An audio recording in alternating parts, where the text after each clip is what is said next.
Entonces, señor subsecretario, ¿México reaccionó tarde a la pandemia del COVID, sí o no? Hablemos de los picos. Primero, usted nos comentó que el día 6 de mayo sería el pico más grande, luego que el 9, después pasó al 20. Tranquilamente podría poner un letrero afuera de Palacio Nacional que dijera: esta semana es el pico de contagios, no importa cuándo se lea. ¿De qué se trata? Es difícil mantener una mentira tan grande y que cuadre en todas sus vertientes, ¿no cree? Esta falta de precisión es lo que genera desconfianza y falta de credibilidad en los mexicanos ante tanta incertidumbre. ¿Qué garantías para cuidar su salud tienen los mexicanos al hablar de una nueva normalidad ya? Y perdón, pero sus números confunden a propios y extraños, y no lo digo yo. Lo han dicho medios nacionales e internacionales, la propia OMS, que insiste en ampliar el número de pruebas. Le seguimos insistiendo. Se necesitan más pruebas para la detección, para evitar más contagios, para la reactivación sin riesgos. Pregunta, ¿en verdad no le da vergüenza que seamos el país que menos pruebas aplica? No llegamos ni a una prueba por cada 1,000 habitantes. ¿Dónde nos deja esta controversial decisión ante los ojos del mundo? Al día de hoy, parece que somos una decepción y una real preocupación para el mundo. ¿Cómo reconciliará esta falta de pruebas con la obligación de rendir cuentas de manera transparente sobre la magnitud real de la crisis? Y yo me pregunto, si alguien más en la Secretaría de Salud trabaja además de usted para que pueda salir a atender a los papás de niños con cáncer que se encuentran afuera de la Secretaría porque no hay medicamentos oncológicos en todo el país. Entonces, ¿este fracaso se debe a la inexperiencia, a la falta de planeación o a la soberbia? Si no, ¿en dónde se perdieron? Porque todo lo que está pasando se les dijo en el pleno y se burlaron de lo que les advertíamos. ¿Quién es responsable? Y esto sí me gustaría que me lo respondiera porque lo debe de saber. ¿Quién es responsable de la compra y distribución de los medicamentos y de los insumos de salud? El estado de deterioro al que llegó nuestro Sistema Nacional de Salud, particularmente en los últimos 15 años, a partir del año 2003, cuando se cambió radicalmente el modelo de organización, rectoría y financiamiento hacia un modelo orientado a comercializar productos y servicios farmacéuticos y de otro tipo, insumos diversos para la salud, o incluso subrayar paquetes de servicios enteros a distintas corporaciones emergentes, algunas de ellas con ya documentados y tristes resultados, y también, por supuesto, con importantísimos cuestionamientos sobre la integridad y la probidad en el manejo de los recursos financieros, particularmente en los últimos 2 sexenios en el campo del Sistema Nacional de Protección Social en Salud, popularmente conocido con esa denominación, Seguro Popular. Como lo hice al inicio de la exposición, precisamente por esa razón, es interesante que en el ciclo de la conversación, de este diálogo a finales de 2019, a reconocer una amenaza en ciernes para la seguridad en salud de nuestra nación, inmediatamente se hacía presente el análisis y la reflexión que habíamos venido haciendo durante todo el 2019 y una parte del 2018 sobre el estado que guardaba el Sistema Nacional de Salud. Pero 2 que son de especial importancia son precisamente 2 que mencionó el senador Navarro. Uno es estos más de 300 hospitales abandonados que hace algunos días, cuando me lo preguntaron de manera directa en la conferencia vespertina, precisamente de manera inmediata me hizo evocar la imagen del exsecretario de Salud, el doctor José Narro Robles, por otro lado muy partícipe siempre en la política partidista, entiendo que ya no tan activo o tan bienvenido actualmente en su partido, su ex partido. Pero lo que me hizo pensar de manera inmediata es cuál era la línea de eventos que había llevado a este estado para que un país con la importancia que tiene, algunos de ustedes, precisamente las senadoras que me han preguntado sobre el tema de las pruebas, hacían alusión a las comparaciones de México con otros países, y les parecía escalofriante que México, teniendo el 15º lugar mundial en términos económicos y 14º en términos de población, pudiera tener algunos indicadores, por ejemplo, el tema de las pruebas, al que me referiré enseguida, pero no les pareciera tan impresionante el que tuviéramos 300 hospitales abandonados, un déficit de inversión en el sector salud que es más de 7 puntos del Producto Interno Bruto respecto a algunos referentes internacionales que apuntan a la necesidad de tener cercano al 7% del Producto Interno Bruto del Producto Nacional. Lo mismo porque tiene connotaciones también sobre la operación, igual que el déficit de hospitales, nos lleva la insuficiencia o déficit de los servicios humanos. México no está preparado y por ello deseo hacerle 3 planteamientos. Primero, retomar de manera inequívoca un enfoque científico. De acuerdo a la Organización Mundial de la Salud, estas condiciones pasan por la detección de casos sospechosos, la realización de pruebas y la localización y aislamiento de quienes han tenido contacto con infectados de COVID. Entonces, la manera directa es, si solo existiera la epidemia de COVID, lo deseable sería quedarnos encerrados y hacerlo en forma absoluta hasta que se acabara la epidemia.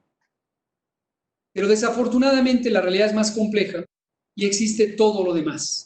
Y todo lo demás es la necesidad de tener un ingreso para con ello comprar productos de sustento básico para la persona y su familia. Hace un rato, por cierto, me regreso brevemente al comentario del senador Dante Delgado, cuando hablaba de la posible necesidad o deseo de que estuviéramos de manera prolongada en confinamiento. Desafortunadamente, señor senador, no todos tienen el privilegio que tiene usted, tengo yo, tenemos los aquí presentes, de tener un salario fijo, en este caso por parte del erario y en otros casos por parte de organizaciones privadas o sociales. 50% de las personas que viven en México viven al día y tienen que buscarse el sustento diario. Lo destaco porque no le estoy reprochando que tenga un salario fijo que estipula la ley, ni tampoco el mío.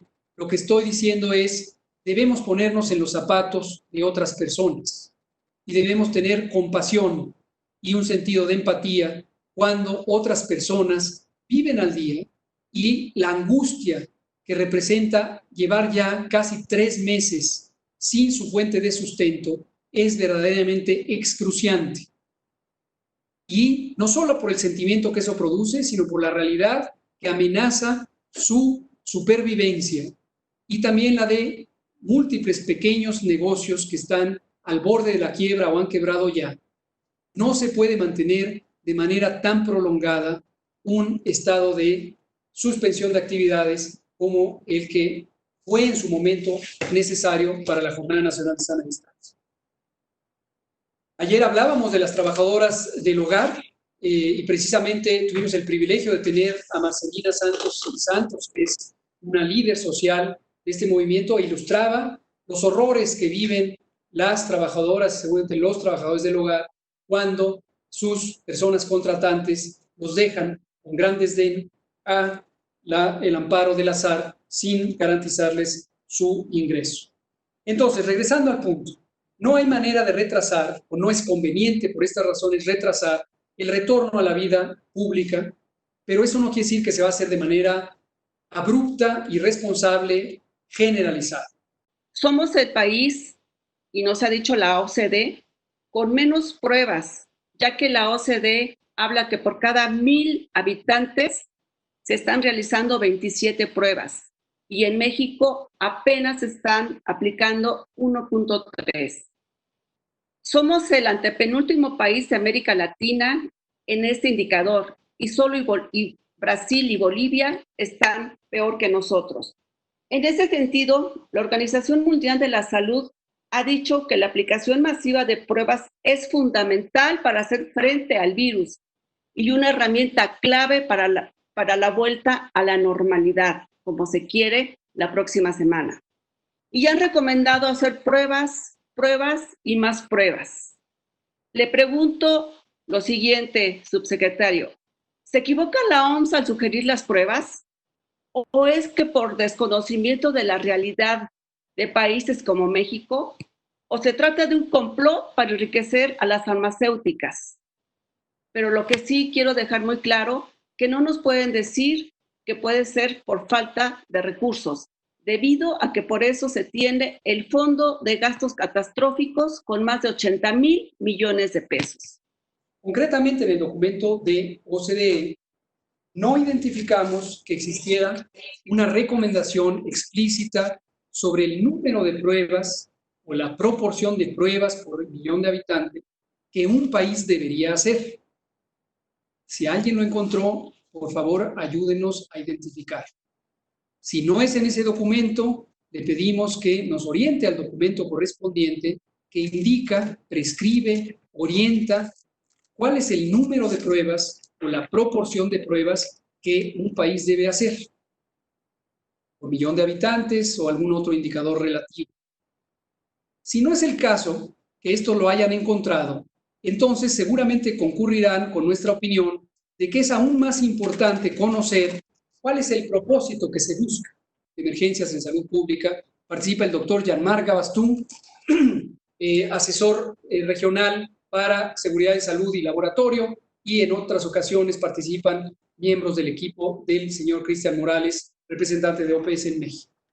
De preguntas repetidas surge la idea de cuál es el modelo de vigilancia para el que se requieren esas pruebas. Y la respuesta vuelve a ser una y otra vez la siguiente. Es el modelo que estamos operando, es tan amigable la conversación que ellos ya hablan a nombre del país y hablan en segunda persona del plural, y nos dicen, es el modelo que estamos operando y es el modelo que ustedes han instrumentado desde el principio, y nos recuerdan, por cierto, fueron uno de los primeros países en establecer la capacidad de laboratorio específicamente para COVID, lo cual es estimulante. Y el documento que mostré hace un rato, cuya fecha de actualización es 11 de mayo, que proviene de Ginebra, Suiza, la sede de la Organización Mundial de la Salud, precisamente vuelve a indicar los propósitos de la vigilancia epidemiológica que relaté y que son consistentes con lo que hace México. Entonces, la pregunta es, ¿cuál es el modelo de vigilancia que ustedes están identificando que necesita tantas pruebas? Ahora, ¿cuántas pruebas? Mencionaba, senador Dante Delgado, Wuhan, China, y habló de esta impresionante cifra de 9 millones de pruebas.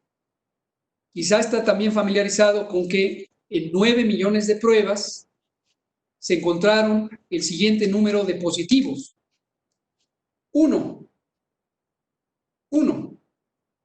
En 9 millones de pruebas que hicieron recientemente en el periodo postepidémico en Wuhan, China, encontraron una positiva. Estas cifras son, por demás, demostrativas de lo ineficiente que puede ser el realizar pruebas en forma generalizada cuando se tiene la aspiración de hacer un proceso de detección. Pero, evidentemente, pues es un gasto que podría ser mejor utilizado en otras situaciones o necesidades. Destacadamente, a mitad de la fase 3, en el caso mexicano, pues justo en lo que lo hemos usado, equipos de protección personal, insumos para la salud, ventiladores y, desde luego, salarios para contratar a más de 45,000 profesionales de la salud que estaban en necesidad de cubrir el déficit que nos dejaron en administraciones anteriores. Sobre los otros elementos que señala, estimado y respetadísimo senador Dante Delgado, y le aprecio mucho que haya hecho la aclaración de que sus observaciones son con absoluto respeto, así las recibo,